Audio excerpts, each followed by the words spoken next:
हा अय काय अभ्यास तुम्ही बघू शकता दादा क्रॅन सुद्धा आणलेले आहेत ते बघा बोटी चढवायला क्रॅन सुद्धा आणलेले आहेत ज्या क्रॅनच्या सहाय्याने ह्या बोटी ज्या आहेत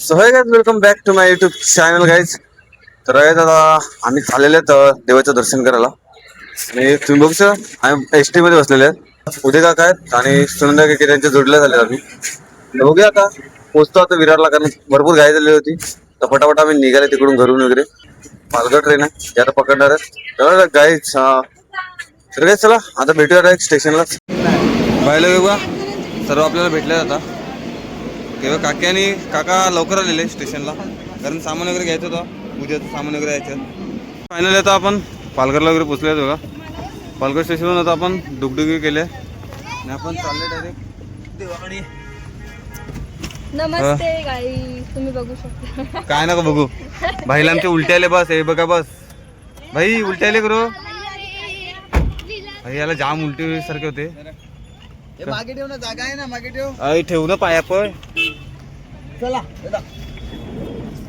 चलो गाईज लागला ना करत अरे तर गाईज चला आता निघालेत भेटूया मंदिरात डायरेक्ट गाईज फायनल आपण आता मंदिरात पोचलेले आहेत बघा आता यश त्यांना पाठवलेलं आहे पाण्याला कारण आता मंदिरामधून आपण साफसफाई करणार आणि मंदिर धुणार आतमधून हो भाई साहब कैसा लग रहा है जय बघा पाणी वगैरे घेऊन आलेले आहेत यशला पाठवलेला बाजूला घर आहे त्यांच्याकडून आपण दर टायमाला येतो त्यांच्याकडूनच पाणी वगैरे घेतो हे बघा हो कलर्स बघ जायला आहे मस्त ठीक ना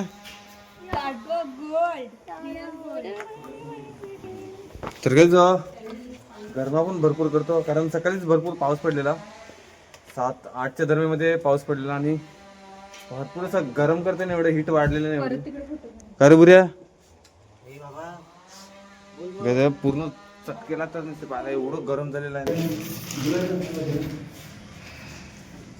बाबू ये बाबू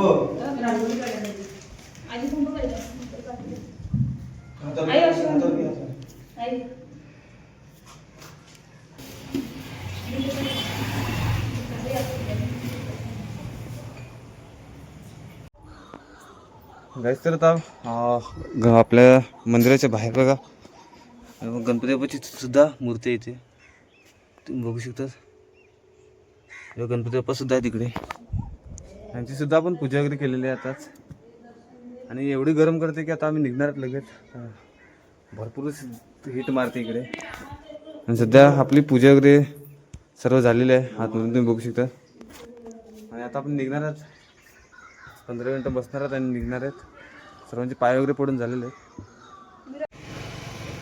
तर बघा आता आम्ही गोला खायला लागलो बरेच वर्षानंतर असे गोले खायला लागले बघा काठीगोला तुला पाहिजे काही बरेच दिवसानंतर असे काठीगोले खायला भेटलेत अंकलकडून आपण 3 गोले घेतलेले हे बघा एकटेच खायला लागलेत हे काठीगोला मस्त लागतो काठीगोलाच घ्या जिले आहे तिला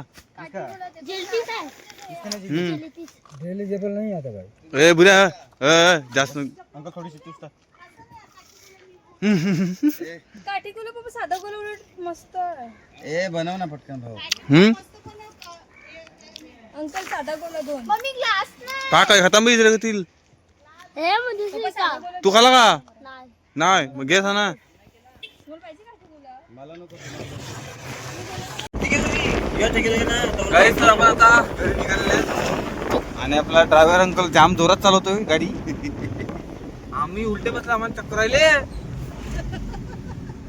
ड्रायव्हर काका थोडं सावकाश चालू आम्ही उलटे बसले तर गाईस चला आपण पलटण आपली निघालेले घरी तर गाईस फायनली आता आम्ही घरी पोहोचलेले आहेत एवढी गर्दी होती ना स्टेशनला गाईस आज संडे पण होता आणि भरपूर गर्दी होती रिसॉर्टला जे जाणारी लोक होती ती भरपूर होती म्हणजे पूर्ण बस भरून होते आम्ही अर्धा 1 तास झाले तिकडे बसले होते उन्हामध्ये आणि त्यानंतर एक बस आली त्यामध्ये सुद्धा आम्ही उभी राहून अर्धा तास आलेले आहेत आणि फायनली आता घरी आले फ्रेश वगैरे झालो आणि जरा झोपलेलो होतो आता वरती आलेले आहेत हे बघा टेरेसवर आम्ही तिकडे आमचा कट्टा आहे आम्ही डेली तिकडे बसतो आणि तिकडे आलेले आहेत आणि तुम्हाला दाखवतो व्ह्यू दाखवतो आजचा तुम्ही बघू शकता पूर्ण आता ज्या मोठ्या मोठ्या बोटी आहेत त्या किनारीला आणलेल्या आहेत, म्हणजे त्या आता बोटी चढवायला लावलेल्या आहेत. तुम्ही बघू शकता आता क्रॅन सुद्धा आणलेले आहेत. हे बघा बोटी चढवायला क्रॅन सुद्धा आणलेले आहेत. ज्या क्रॅनच्या सहाय्याने ह्या बोटी ज्या आहेत त्या आता वरती आणलेल्या आहेत. तुम्हाला बघत आपल्या समोर सुद्धा बोटी चढवलेल्या आहेत. हे बघा ह्या बोटी सुद्धा आपल्या इकडे चढवलेल्या आहेत, रोडलाच आहेत. आणि आता पावसाळा चालू झालेला आहे, तुम्हाला माहिती आहे. आता सर्व बोटी वरती चढवणार आहेत. आणि आज सुद्धा सकाळी भरपूर असं वादळ वगैरे आलेलं होतं आणि पाऊस सुद्धा भरपूर होता. तर बाकीच्या बोट्या चढवलेल्या आहेत आणि बाकीच्या आता बघा तुम्ही बघू शकतात बाकी बोट्या आता जे सामान वगैरे असते बोटीमध्ये, जाळी असतात, जेवढं काही सामान असते बोटीमध्ये वगैरे ते काढायला लावलेलं आहे. आणि बोट आता बाकीच्या वरती चढवल्या. या साईडला सुद्धा तुम्ही बघू शकतात, या साईडला मोठ्या मोठ्या बोटी चढवल्या आहेत. कारण ह्या साईडला भरपूर जागा आहे, इथे पूर्ण रिकामी जागा आहे. आणि जे आपल्या लोक जी मासले वगैरे सुकट टाकतात किनाऱ्यावर, वलांडीवर वगैरे जेवढी मासली सुकट टाकतात, बोंबिले वगैरे सुकवतात, ते बांबू सुद्धा सर्व सोडायला लावलेले आहेत. तुम्ही बघू शकता हे बघा पूर्ण बांबू वगैरे सोडायला लावलेले आहेत सर्व. आणि जी हे तुम्हाला बांबू दिसत आहेत समोर जेवढे बांधलेले आहेत ते सर्व आता सोडणार आहेत. कारण आता मासली तर आता पूर्णपणे बंद झालेली आहे आणि मासली तर आता भेटणार पण आहे. आम्हाला सुद्धा खायला मासली नाही. हा अभ्यास अय काय अभ्यास अभ्यास इकडे अभ्यास करायला आहे. खाली जा काय खाली जा अभ्यास करायला. गाईस तर बरेच दिवस झाले लाईट सुद्धा नाही आमच्या इकडे, म्हणजे 4-5 दिवस झाले लाईट सुद्धा नाही. आणि ट्रान्सफॉर्मर जे आहेत ते पूर्णपणे फुटलेले आहेत. रात्री जे फुटलेले आहेत ती व्हिडिओ सुद्धा आमच्याकडे आहे, तुम्हाला दाखवेल नंतर. ते सुद्धा ट्रान्सफॉर्मर फुटलेले आहेत. आणि म्हणजे एरिया वाईज आमच्या इथे सध्या लाईट देतात आहेत टायमिंगनुसार 1-2 तास. सध्या लाईटसुद्धा नाही आहे. आणि मोबाईलमध्ये चार्जिंगसुद्धा राहत नाही, मोबाईल तसेच ठेवायला लागतात. जास्त का आम्ही फक्त व्हिडिओ वगैरे बनवतात आणि फक्त एडिटिंग करून अपलोड करतात, त्यानंतर मोबाईल यूज नाही करत. कारण चार्जिंग वगैरे लावायला मग लाईट नसते त्या टायमाला.